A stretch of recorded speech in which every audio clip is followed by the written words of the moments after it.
Ecobici y HSBC, ahora en Álvaro Obregón y Azcapotzalco, presenta Lo que hay que saber. Lo que ha pasado hasta el momento en la guerra entre Israel y la Franja de Gaza. También 2023 se perfila como el más caluroso de la historia y las sacudidas de la derecha en todo el mundo. Hoy es jueves 4 de enero, yo soy Gonzalo Soto y esto es Expansión Daily. Esto es Expansión Daily. Lo que hay que saber. Lo importante del día con los editores de Expansión. Expansión Daily. Lo que hay que saber. Bienvenidos. Bienvenidos a un episodio especial de Expansión Daily en el que vamos a hacer un recorrido por la información más importante de los temas internacionales en el año que terminamos hace algunos días, 2023. Y para eso hoy está conmigo Fernanda Hernández, editora de Internacional en Expansión, haciendo su debut en este podcast. ¿Cómo estás, Fer? Muy bien, estoy muy contenta y muy honrada de estar en este espacio que no me pierdo, es parte de mi rutina matutina. Oye, muchas gracias, Fer, y esperemos que también sea de muchos de nuestros podescuchas, quienes a lo largo de estos últimos meses han oído muchas de las notas que aquí vamos a platicar, las cuales pues fueron editadas por ti. Así es que vámonos ya con la información, porque yo creo que el tema más duro o más importante en términos de política internacional, en temas internacionales en general, fue el conflicto entre Israel y Gaza. Esta guerra que se desató después del ataque del 7 de octubre por parte de Hamas y que hasta el momento pues se ha sumado a las tragedias a nivel internacional, Fer. Es uno de los acontecimientos más importantes del año y nos llega tarde. Es un acontecimiento que empieza el 7 de octubre. Creo que es importante justo decir esa fecha. 7 de octubre es justo un día después del aniversario 50 de la guerra del Yom Kippur, que hasta antes de esa fecha había sido el conflicto más sangriento al que había entrado Israel. Y no es casualidad, ese día muchos militantes de Hamas, que es el grupo que controla la Franja de Gaza, un grupo extremista islámico, entran a Israel, a varios kibbutz y a varias aldeas y a un festival de música y hacen una masacre, matan eso dicen las autoridades israelíes, todavía no está muy clara la cifra, pero matan por lo menos a 1,200 personas, secuestran a 245, de las cuales se han liberado a algunas decenas de ellas, pero el saldo, a partir de entonces Israel lo que hace es la peor ofensiva que ha realizado en contra de la Franja de Gaza. Una ofensiva que ya va para 3 meses.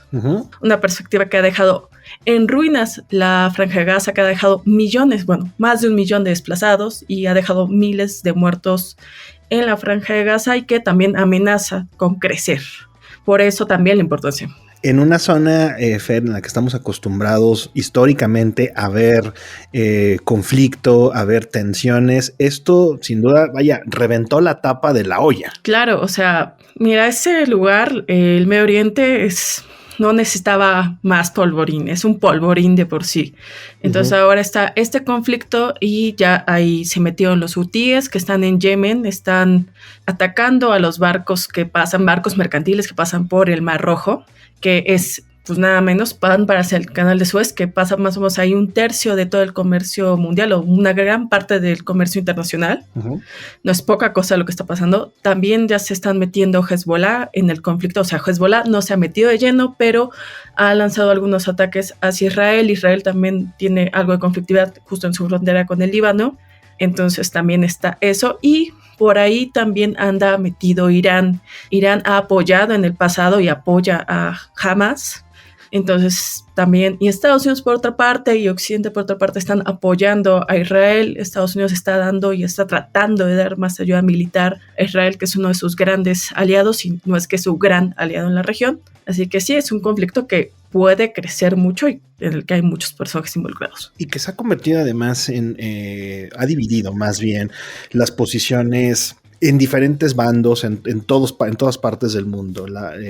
Al inicio creo que era bastante uniforme el apoyo hacia Israel por la naturaleza cómo habían iniciado la naturaleza del inicio de este conflicto, pero ya en este momento las posiciones son también un poco más balanceadas por cómo reaccionó Israel y las escenas que vemos prácticamente a diario de este conflicto allá en Gaza. Claro, incluso Estados Unidos ha pedido una desescalada del conflicto, ha pedido que se cuide mucho a los civiles porque los civiles están siendo afectados de manera desproporcionada en este conflicto. Y además se nos suma, perdón, Fer, este conflicto de Israel y Gaza a otro que ya veníamos arrastrando, que era Rusia y Ucrania. O sea, claro, pleito sobre pleito sobre pleito. Claro que ese pleito está enquistadísimo. En junio se suponía Ucrania lanzó su contraofensiva y le ha podido pero arañar algunos territorios a Rusia que tiene controlados. Rusia se llevó Bakhmut, que era la pelea y la batalla más larga que había tenido esta guerra, pero fuera de eso el conflicto está muy enquistado, es un conflicto que sigue dando muertos, que sigue dando cosas, pero la contraofensiva fue bastante decepcionante, tenemos que decir, sobre todo pensando en toda la cantidad de ayuda que recibió Ucrania de Occidente, ayuda militar, pero pues al parecer no es suficiente y pues nos estamos dirigiendo ahí ya al tercer año de conflicto y febrero. Volodymyr Zelensky en febrero se cumple ya los 3 años. Wow. Y Volodymyr Zelensky dijo el 19 de diciembre que admitió que él no le ve fin, que nadie sabe cuándo se va a terminar esto. Pues así como no sabemos cuándo va a terminar ni Rusia y Ucrania, tampoco Israel y Gaza, lo que sí estamos viendo, tenemos más claridad, es que 2023 se perfila como el año más caluroso desde que se tienen registros. Lo hemos dicho y es un tema recurrente aquí en este podcast, sobre todo por las implicaciones económicas, políticas que tiene. Octubre, les repito, fue el más cálido registrado en el mundo y ha alargado una serie de 5 récords mensuales. Vaya, lo que estamos viendo ya las consecuencias de la falta de acción y también pues después de esta decepcionante COP que tuvimos hace apenas unas semanas, pues no parece que el mundo vaya a cambiar de manera dramática el rumbo, Fer. No, claro, fue un año en el que se rompieron récords también. Por ejemplo, el Ártico tuvo su verano más cálido de la historia. El Ártico está siendo afectado especialmente por el cambio climático. Estamos viendo también que ya lo que llama la ONU es que estamos no en la era del calentamiento global, sino en la era de la ebullición global. Y vimos cosas tremendas en todo el mundo. Vimos unas olas de calor terribles en Europa que provocaron incendios en Grecia que fueron tremendos, incendios en Hawái que también fueron catastróficos. En Brasil el río Amazonas está tocando sus niveles mínimos.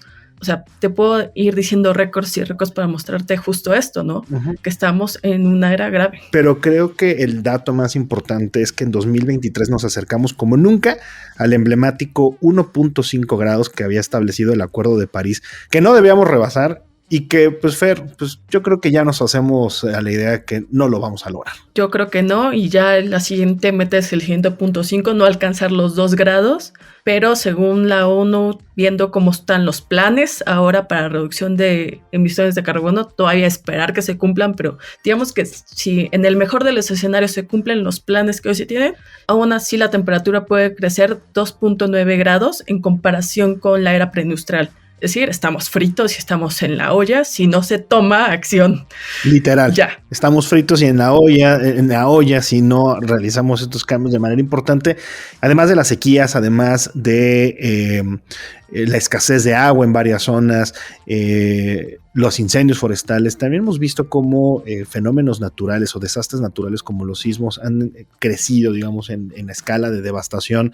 Tuvimos uno en Turquía, y en Siria, donde al menos 2.300 personas fallecieron. También tuvimos otro sismo en Marrakech que sumó otros 2.000 fallecidos. En fin, creo que 2023 fue un año poco amable también en términos de desastres naturales de esta naturaleza, Fer. Claro, fue terrible. De hecho, la cifra para el de Turquía y Siria es casi de 30,000 muertos. Es muy grande la cifra.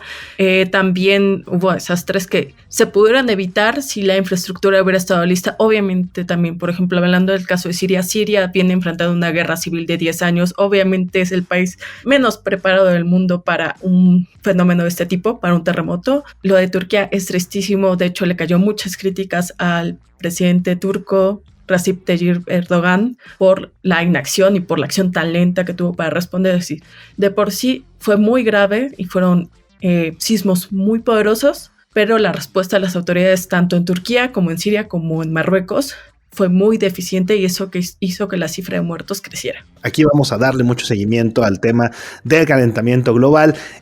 Un tema que también aquí nuestra colega Fer no soltó a lo largo de todo el año fue el resurgimiento de las derechas en todo el planeta. Holanda, Nueva Zelanda, creo que la única perlita fue el regreso de Lula en Brasil. Sin embargo, yo creo que la estrella de la ultraderecha o la estrella de la derecha, sobre todo en América Latina, fue el señor Javier Milei, que ganó las elecciones a la presidencia de Argentina. ¿Qué días aquellos, Fer, en los que pensábamos que no lo iba a hacer? ¿Y qué crees? Ganó la elección argentina este hombre. Bueno, ni me recuerdes porque perdí una cantidad de apuestas bárbara, pero sí, nadie lo creía, pero alguien decía por ahí, era una locura votar por Milei, pero era una locura también votar por el ministro de Economía que llevó a la economía de Argentina a una inflación de 140%, a una pobreza mayor de 40%, a casi estar en recesión económica, es decir, un desastre la gestión económica de Sergio Massa. Uh-huh. Entonces, ante casos desesperados, medidas desesperadas, digo, ¿y qué más locura y qué más desesperado que votar por Javier Milei? Un presidente o un candidato que había prometido cosas muy radicales como terminar con el Banco Central de Argentina, al que culpa de todos los males de la economía, como dolarizar la economía argentina, que ya un poco de facto está dolarizada, uh-huh. Y otras medidas de recorte al gasto público muy radicales con las que ya está empezando, ¿no?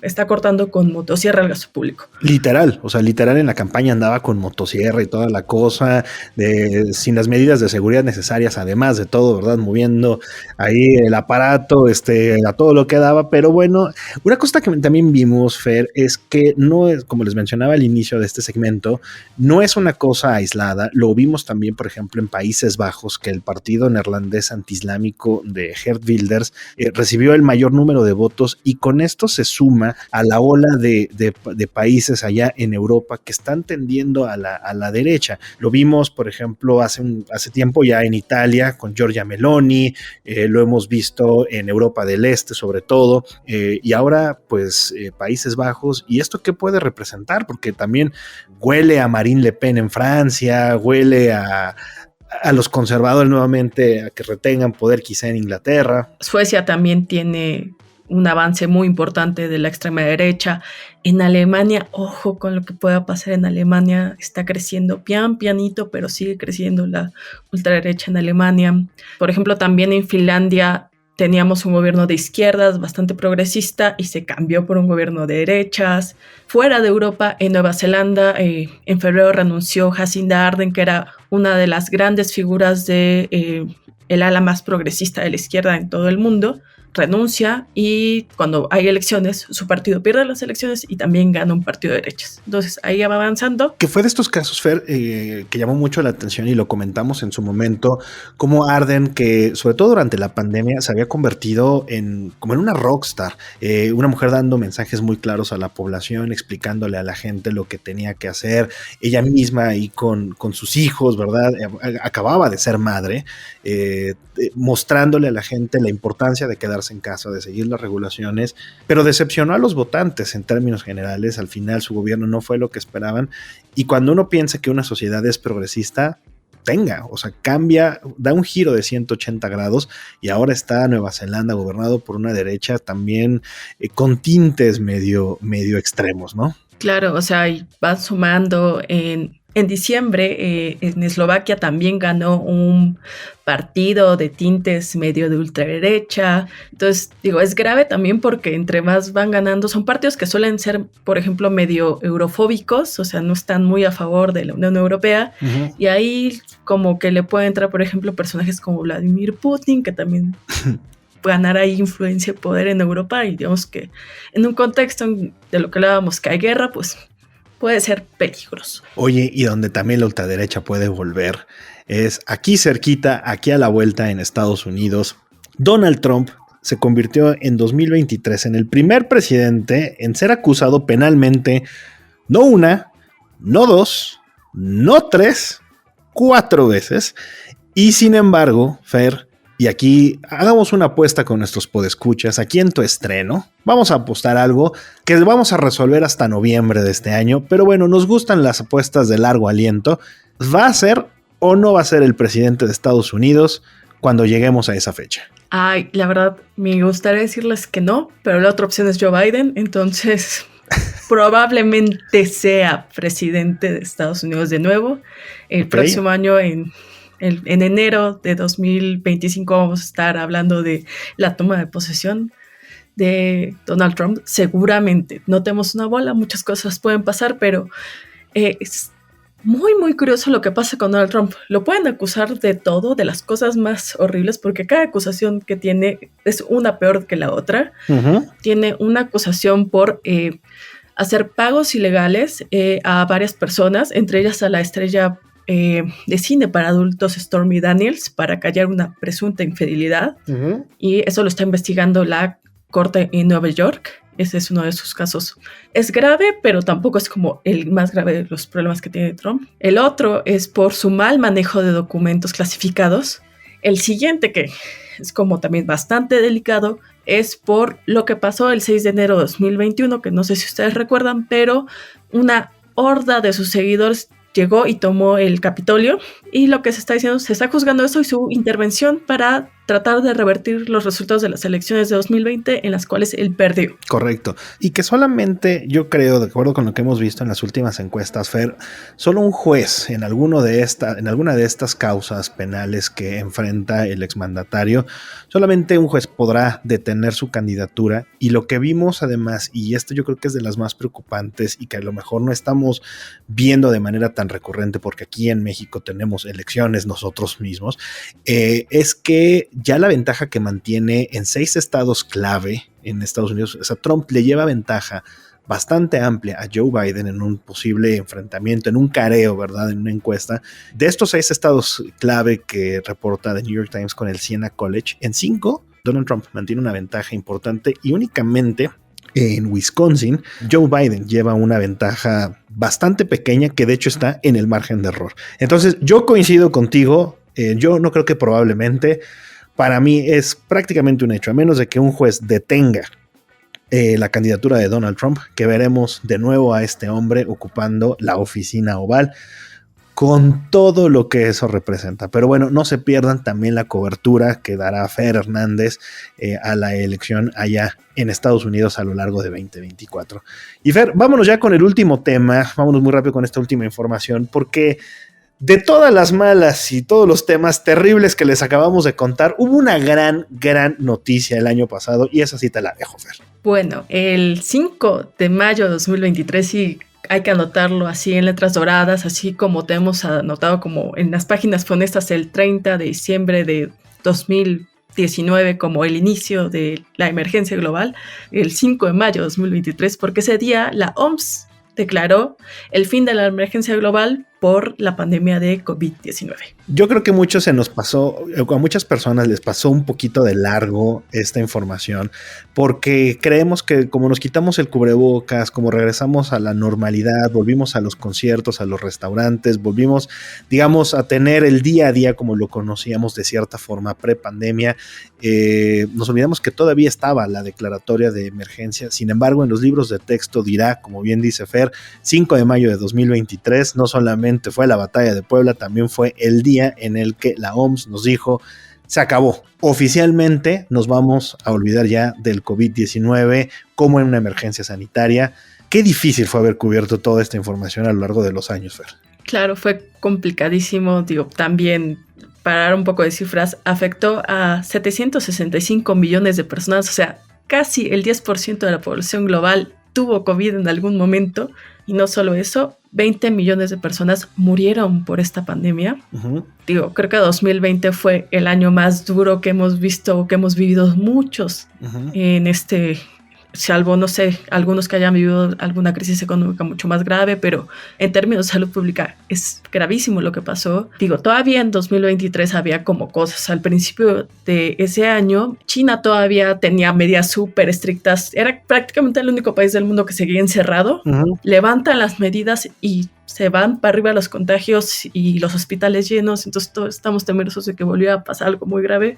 Afortunadamente no pasó, la emergencia se terminó. Eso no quiere decir que nos vamos a dejar de cuidar, hay que todavía estarnos vacunando periódicamente, hay que cuidarnos como nos cuidamos de la influenza, de la gripe estacional, de otras enfermedades, pero es eso, es ya una enfermedad respiratoria más entre un catálogo muy amplio y no la enfermedad. Bueno, Fer, ya para terminar este episodio especial, este recap de 2023, ¿qué información no nos podemos perder en 2024? Ya lo comentamos un poquito, pero para ti, ¿qué es lo que en términos internacionales va a ser lo que marque tu año? Las elecciones en Estados Unidos.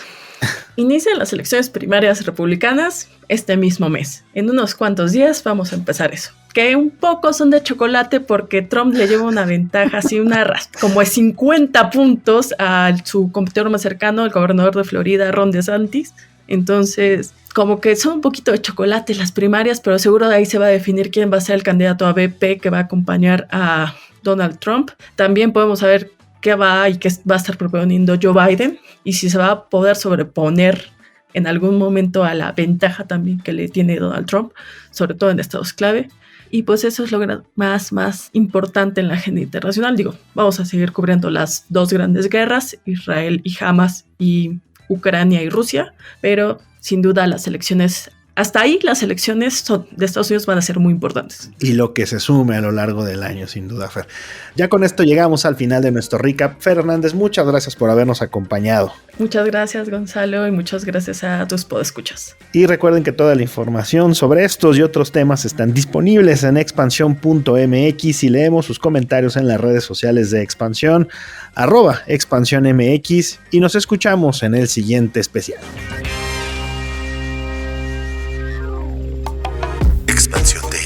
Escucha un nuevo episodio, lunes a viernes, a partir de las 6 de la mañana. Expansión Daily es un podcast de Expansión. Este episodio llega a ti gracias a rss.com, el podcasting hecho simple. Ecobici y HSBC, ahora en Álvaro Obregón y Azcapotzalco, presentó